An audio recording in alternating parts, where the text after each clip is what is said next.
Hi, I'm Manish Kumar. I am a cryo student and I am a coding teacher in Brightchan.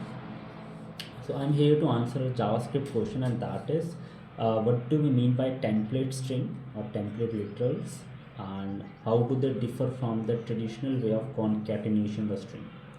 First of all, let's understand what do we mean by concatenation. Concatenation means when we want to add two strings into a single string.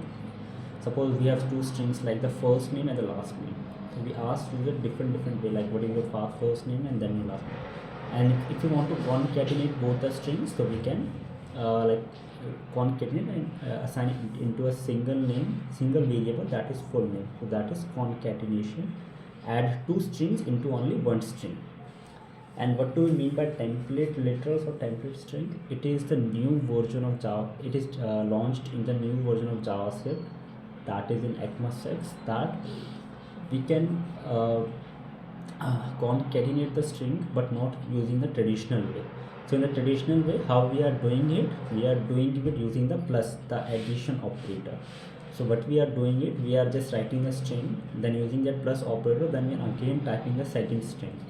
So in that case, sometimes it becomes very tedious, or like it doesn't looks good, and it's also like very confusing. So for for that confusion and for that rigorous task, ECMA JavaScript has come with a new thing, that is template string, in which we have to use the backticks, and where we want to use a variable or a new thing, we can just use dollar sign and curly braces. In that we can write our uh, variables, and we can add like that. So, and we don't have to we don't have to use a space in the previous traditional way.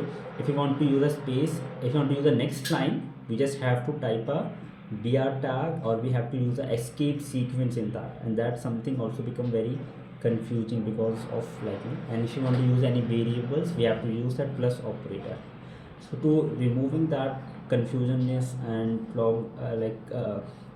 congested text, JavaScript has come with a new thing to define or to add a concatenation string, that is template strings, and we just have to use a backtick, and where we want to use a variable, we just have to use a dollar sign, and after that curly braces, then write the variable name inside it. And if you want to use any space, we can use it. If you want to use any quotation mark, we can also use it. So it's a very good and efficient way, and it looks good, it's more readable, it's more looks clean, and anyone can read and use it. So that's why it's very efficient, and it's very clean, and it's very more readable according to the previous and traditional thing.